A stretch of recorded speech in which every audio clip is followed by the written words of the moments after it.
This story takes us once again to the sunny state of Florida, this time to the small beachside town of Palm Harbor, 25 miles northwest of Tampa. By now, you've heard enough about the Gulf Coast of Florida to know that it's all sunshine, palm trees, and white sand beaches. The town of Palm Harbor had all this and more, including warm mineral springs and a famous golf course, the Innisbrook Resort and Golf Club. It was in Palm Harbor that an Italian barber named Anthony Joseph Tomaselli moved with his wife and 3 children in the 1960s with high hopes of a new life in the Florida sunshine. Over the coming decades, like many small-town barbers, Anthony would become a well-known figure in the local community. People described him as gregarious, hard-working, and generous, a warm-hearted man who would do anything for his family and share every penny of his hard-earned cash with his children, Charles, Mary Beth, and Linda. His youngest and favorite daughter, Linda, in particular, would benefit from her father's generous streak, later letting him fork out for a facelift and cosmetic dental work. But we're getting a little ahead of ourselves. Linda studied at Tampa College and went on to become a certified medical assistant. Mary Beth worked in various administrative roles. But both sisters would display seriously questionable taste in men. Mary Beth's husband was described by those who knew him as a hillbilly with no common sense, who, after 2 children and a divorce, left Mary Beth bankrupt. Linda's husband, Ted, meanwhile, lowered the bar even further, regularly leaving her with bruises and terrorizing her to the point where she purchased a gun for protection. Linda would spend years separating, then reuniting with him, getting restraining orders against him, and then moving in with him once again. The death of their mother in the late 1990s was a devastating blow for Anthony. He eventually settled down again, this time with a woman named Shirley Shannon, with whom he'd spent nearly 2 decades with before she passed away in February of 2015. It's here that our story really begins. Because in the days following the death of Shirley, 85-year-old Anthony's lifelong dedication to his children would be returned to him in spades. Grief-stricken over the loss of Shirley, Anthony took comfort in the loving support of his daughters Linda and Mary Beth.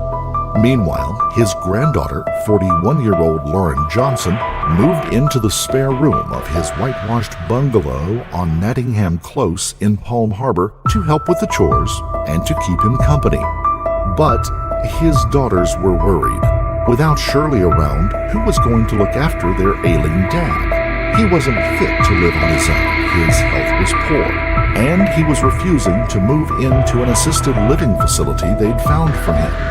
So, on the night of March 5th, 2015, 3 weeks after Shirley's death, his daughters made a difficult decision. It was something they'd been bouncing back and forth for days. They needed to euthanize Anthony. It would be their ultimate act of kindness. On February 13th, 2019, 52-year-old Anthony Marshall sat on a sofa listening to the woman he'd been dating on and off for about 4 months share with him a harrowing tale. 5 minutes into her story, Marshall hit record on his phone.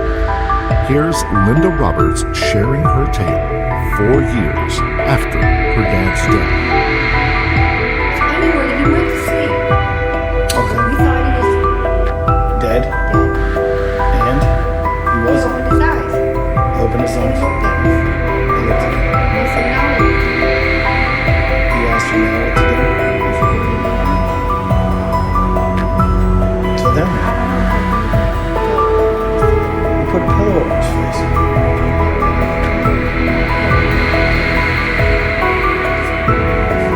By pinching his nose? Did you pinch your father's nose? How did you do that? What do you mean you can't talk? You already told me. This is the only way to get it off your chest. You've never told anybody. You might as well finish so I know and you know that the truth has been told. On the the subject of sisters and murder, have you ever wanted to add an interactive dimension to your love of true crime investigation? June's Journey is a hidden object mystery game that puts you in the role of June Parker, who's on a mission to solve the mystery behind the brutal murder of her sister. Apply your eye for detail while under time pressure to unlock the clues that will identify her killer. June's Journey is a game that combines three things that we can't get enough of: murder and criminal investigation, a chance to compete in a game of speed and observation, and the ultimate setting for any murder mystery, the glamorous 1920s. You can download June's Journey for free by clicking on the link below in the description. June's Journey is available on Android and iOS mobile devices, as well as PC through Facebook Games. Shock and sadness as people in one community learned their neighbor did not die of old age, reportedly killed by his own daughters. This Action News reporter Michael Bluska with why some of them are always suspicious, even when deputies were not. The sheriff told us what happened inside this home was the perfect murder, and he told us that those sisters would have gotten away with killing their father if they just would have stayed quiet. Before we go any further, let's take a quick look back at how we got here. On the day of his death in 2015, Anthony Tomaselli's cause of death had been ruled as the result of natural causes due to advanced age and an extensive medical history. The house in Palm Harbor, his car, and other assets were sold, and the money divided between his three children. Life had then resumed pretty much as normal. In 2017, Mary Beth and Linda, who had once again left her husband Ted, moved into a condo together. And then into their lives came Anthony Marshall, a man who would change everything forever. Marshall was a guitarist in a cover band that regularly performed in the Tampa Bay area. He was married. One evening in late 2018, he got to chatting on Facebook with 63-year-old Mary Beth Tomaselli. After meeting at one of his gigs, the two had begun dating. On their third date, she had introduced him to her sister, 61-year-old Linda Roberts. But 2 weeks later, their affair was over. Mary Beth had discovered that Marshall was now sleeping with Linda. His affair with Linda would go on for the next 4 months, whenever she was in town and not visiting her estranged husband in North Carolina. But by January of 2019, Marshall was ready to move on. Linda had mental problems, he decided. She messaged him incessantly. When he broke up with her, she hounded him until he blocked her. She then went on to create new accounts to continue to contact him. On February 13th, she asked him to meet with her. She wanted to explain the cause of her strange behavior. She had a secret, she said, something that had been haunting her for years and giving her nightmares, often revolving around her deceased father standing at the foot of her bed. Marshall braced himself for a story of childhood trauma. He was certainly not ready to hear what was to come next. You killed your father first. Well, but Don't that's just say it to me, it's my sister. and Mary Beth. Well, euthanasia is not legal. Well, it is because hospice does it all the time. They give you the lethal dose of morphine. I've seen it. I've done it myself. Did you really think it was upon yourself to decide whether you should be euthanized? The very first thing I asked you when this conversation started was like, you euthanized your father. You said yes. And I said, did he ask for euthanasia? And you said, no. We made the decision. Right, you and Mary Beth made the decision. Now, in case you missed it, here's a quick recap. Back in 2015, Linda's father had severe dementia and terminal lung cancer and had weeks or even days to live. Linda had spent her working life watching people die from cancer. She couldn't bear to see him suffer like that. After all, he was the most important man in her life. Linda had given Mary Beth's daughter, Lauren, a sleeping pill. Then she made Anthony comfortable on the couch. Mary Beth mixed a lethal dose of sleeping pills into his usual nightcap of vodka and Coke. It should have been enough to overdose him, but Mary Beth had added too much soda. Anthony had only taken 5 or 6 gulps. 20 minutes later, he was trembling, groggy. He dropped the prayer cards that he read every night on the floor, but was still very much alive. So, the sisters had suffocated him. The next morning, they'd staged the scene to make it look like they had just discovered his lifeless body. Linda performed chest compressions on him for a half hour in front of Lauren until paramedics arrived and pronounced him dead. And then Linda added a few more chilling details. Mary Beth had been fighting with her dad ever since Shirley had died.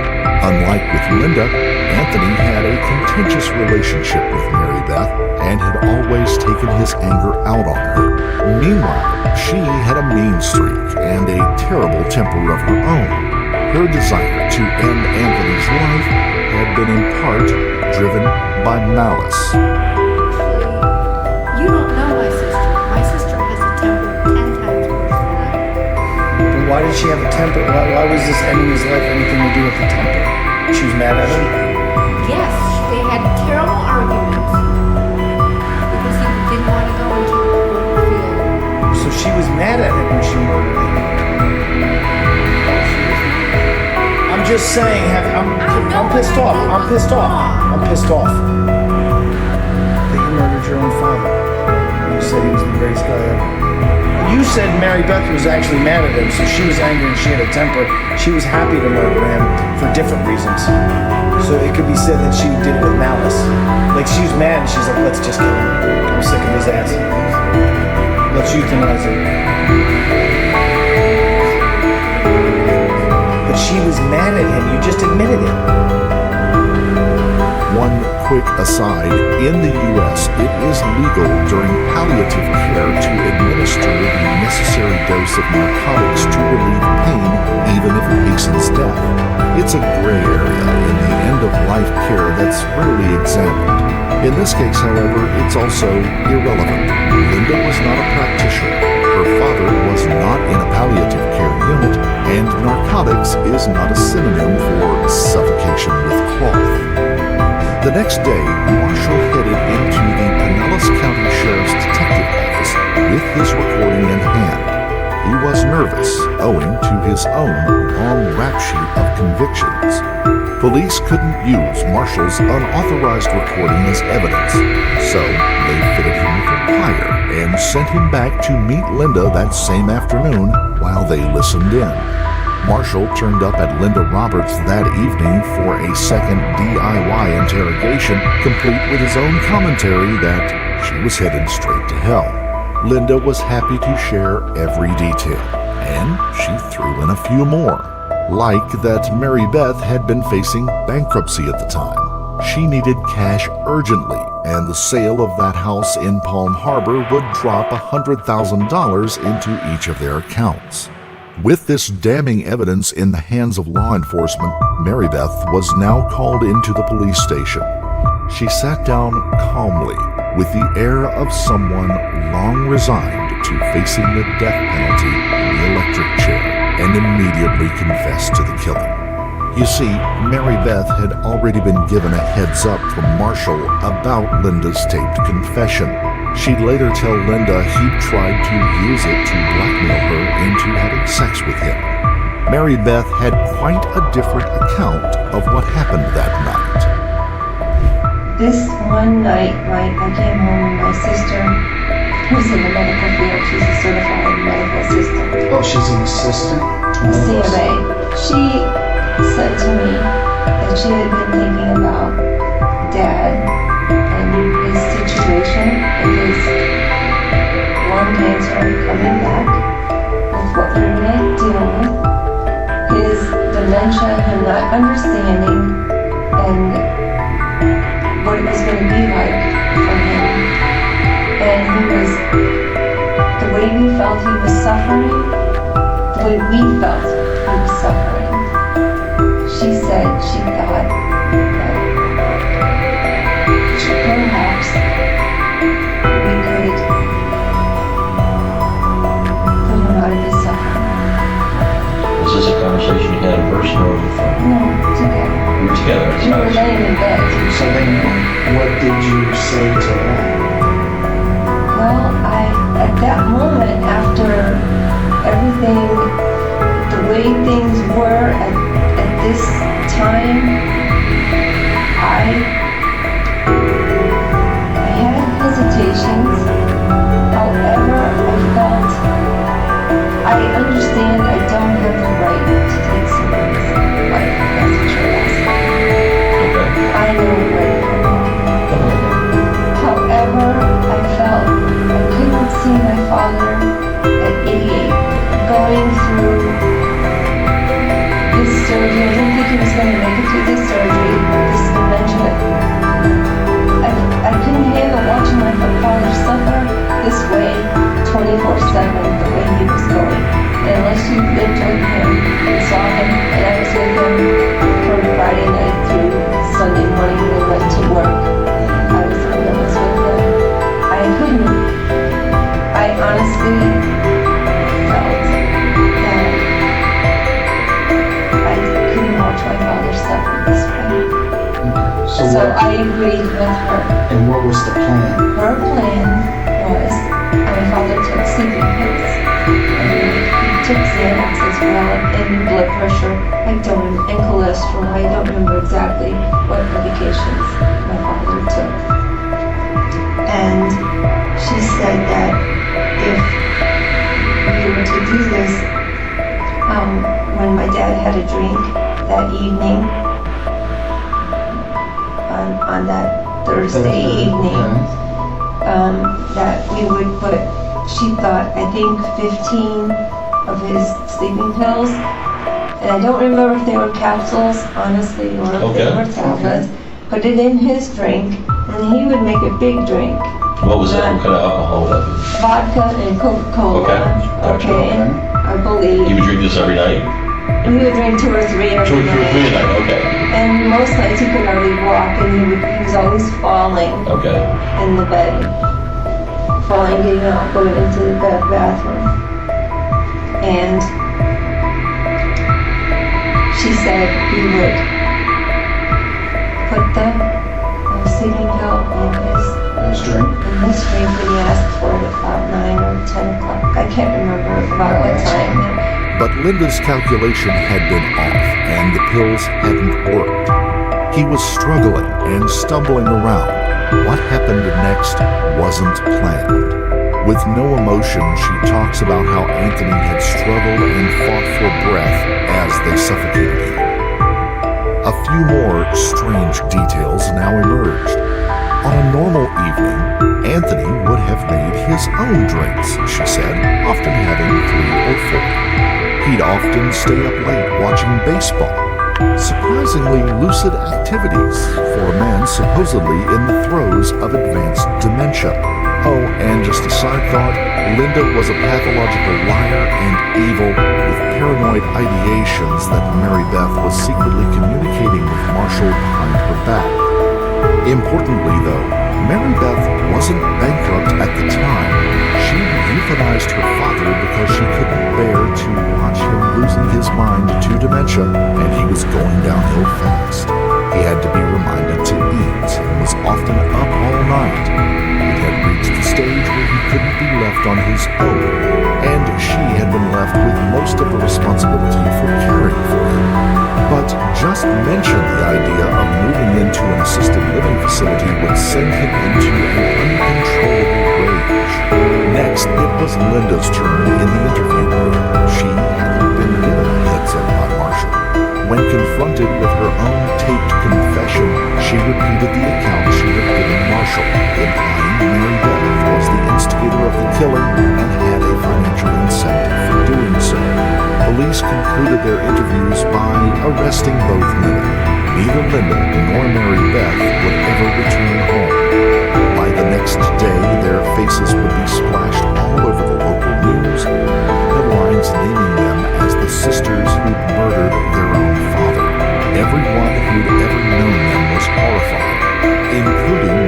Beth's daughter, Lauren Johnson, who had been there on the night of the murder. The next day, Lauren Johnson was brought in for an interview. She had discovered her mother was a murderer on the news, and her version of events would differ considerably to her mother's, essentially turning the case upside down. My uncle sat down, my mom sat down, and they agreed before they even called me to please come take care of Papa. We want you to move in. The next morning, Ted came and picked me up from my house in Largo, brought my stuff, and I moved right in with Papa while we were cleaning out Shirley's stuff. Okay. But it was never an issue, but he was adamant about not going to an assisted living. And what did your mom say and Linda say about that? They argued with him about it, you need to go, you need to be watched 24/7, kind of like they felt like it would bother me, which my grandfather and I had both agreed that it was not a problem for me to stay and take care of him. He was happy at this point. Right. He was happy playing cards with me and watching Price is Right all day and going to lunch. He had a life. He did not want to be stuck in an assisted living facility with old people, as he called it, because I'll just die there. And that's what he said. Okay. He did not want to go there. But they were not happy with his decision.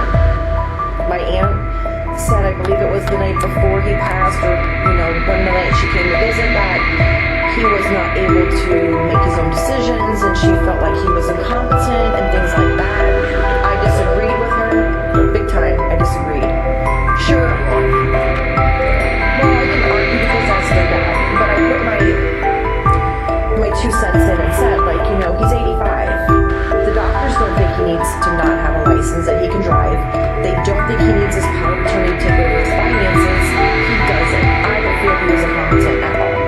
Sure, You lived with him most of the time. Right. That's why I wanted to ask. Except for the last 2 days of his life when he started calling me Mary Beth and my mom Rosalie, Right. I started to see a decline in those last 2 days. But over the 10 days, sure he'd forget little things like, did I take my milk and magnesia or did I take my pills? And he would just look in the container. But For the most part. for the most part, he would have been all right to have me stay with him.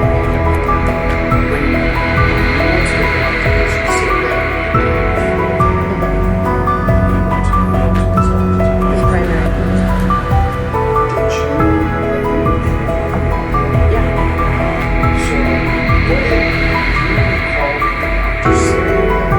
We went and saw the primary, and he listened to his lungs, and he said, Tony, I just want you to have a chest x-ray. I think my grandpa said his anxiety was bad, or Linda had talked to him and told him his anxiety got really bad because Shirley had passed away. Which is normal because you about 20 years. Oh yeah, because my son is 16, so I would say longer than right when he was born, so they were about together in a couple years. So that was his partner, and so she died, so he was on edge and he was a little shaky. He had lung cancer years before, and he had part of his lung removed. But for years he's been okay. He had high cholesterol and low blood pressure. But other than that, the cancer had not come back to my knowledge, because I was never aware of it until we went and had the chest x-ray. And they just told her that they saw a spot on his lung or a mass on his lung, and so they wanted him to go see the pulmonologist. So it wasn't a huge massive, some very... Not from what I know, no. Lauren told police she'd moved into the spare bedroom of her grandfather's bungalow shortly after Shirley's death. Growing up, Anthony had been the male role model in her life, and she was more than happy to live with him for as long as was needed. But Linda had been adamant that he needed to be shifted out of the house and into an assisted living facility. It didn't make sense, she said. Despite being well up in years, Anthony was still enjoying life. He still had his driver's license and would do his own grocery shopping. Far from being demented and bedridden, he was able to walk without a cane and was alert enough to play cards with her, enjoy baseball, and take an evening drive down to Clearwater Beach to watch the sunset. On the night of March 5th, they'd received a call from his doctor that an x-ray had revealed a small mass in one lung. It could have been his cancer coming back, but they wouldn't know that until they'd conducted more tests. When they got home from the drive to the beach, Linda had offered her a sleeping tablet, which she accepted, not realizing that it was to get her out of the way while they euthanized her grandfather. She'd noticed he was acting strange and groggy after his nightcap, but Linda and Mary Beth had said they would stay up with him. They laid him on the sofa to sleep, which wasn't his usual routine at all. The next morning, she'd awoken early to the sound of screams from the lounge room. Her aunt was doing CPR, and her mother, Mary Beth, was trying to call 911, but was shaking too badly to make the call. Lauren had dialed them for her. Lauren's account entirely recast the sisters' claim of a mercy killing. But then, what had motivated Linda and Mary Beth to kill their own father? Could it really have been as cold as resentment over being saddled with caring for their father now that Shirley was gone? Or was it the prospect of a quick $100,000? And then came the final police interview. And this one, well, this would shine a light on yet another dark side to the Tomaselli family. The interview was with a retired family doctor who had employed Linda as a medical assistant for over 30 years. He'd known Anthony Tomaselli well over the years, and 2 years earlier had employed his granddaughter, Lauren Johnson, as his office assistant. Clearly, he was a dear and close friend of the family, right? Not anymore. Can you explain a good story? Yes, please. Lauren, younger niece, men brought her into work for me because she wanted to pull out the cut. So I let Lauren stay there and work it. She did okay at first. She did okay. Is office work that was her? Just office work, but I told her to do some shots. Okay. Shots like B12 and the other things. Nothing flash drive. But, and she worked there for about, I guess it was a year. And, it wasn't full time. We were only working a few days a week. But more and more I noticed money was missing. I fired Lauren, but I didn't hire her back to work in the top. She was really mad about that and called a lot of my patients and to borrow money from them. And I said, don't lend her any money. So Lauren was pretty aggravated by it and evidently got a new boyfriend. And the boyfriend had a brother, and my house was robbed. Okay. The sheriff's department knows about it. Cars were stolen. There was a lot of damage. What was stolen? My car, they piled.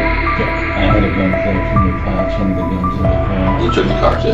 Yeah. Oh yeah. They took the car. They totaled it. It was a Range Rover. It was my favorite car. I could never afford to buy a car like that on the road like that. Right.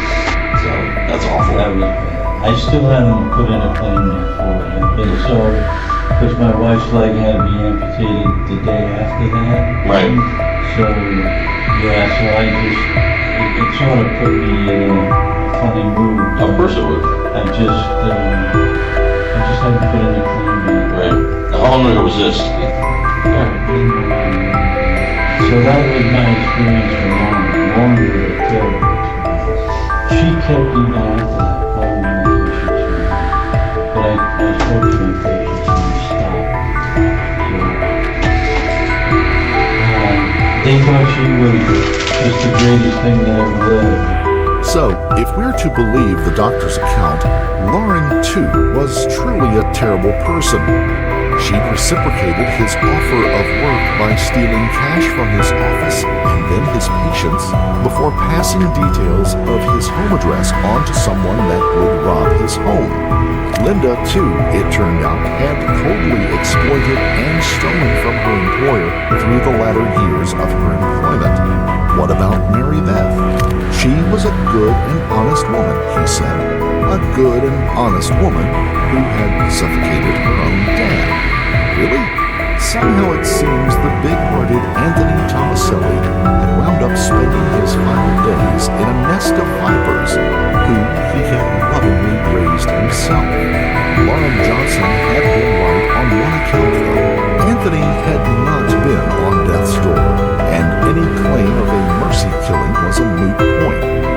Prosecutor Thomas Koskinen said, "We had some normal health issues for someone you might expect of that age, but he was in no way sick to the point that he was terminal."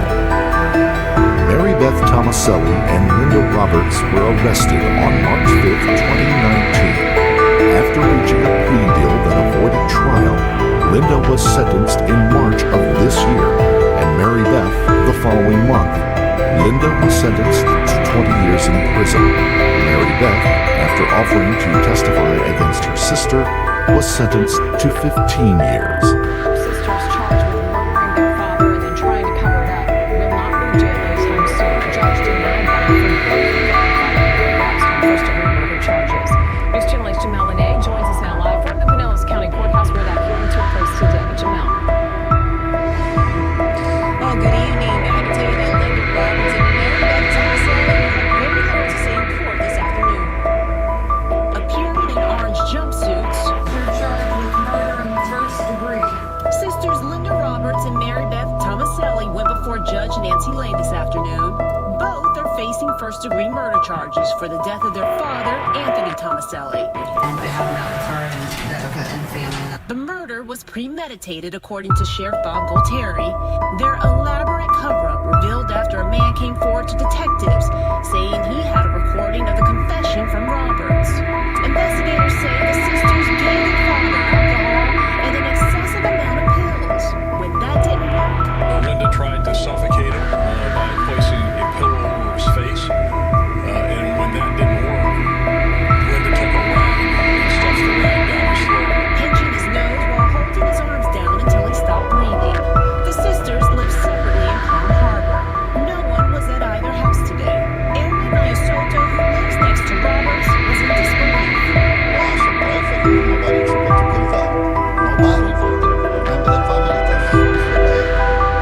And we did request interviews with both sisters today here at the jail. There were no red flags. Nobody suspected anything, says Detective Michael Bailey. Both sisters claimed this was putting him out of his misery. Except he wasn't in any misery.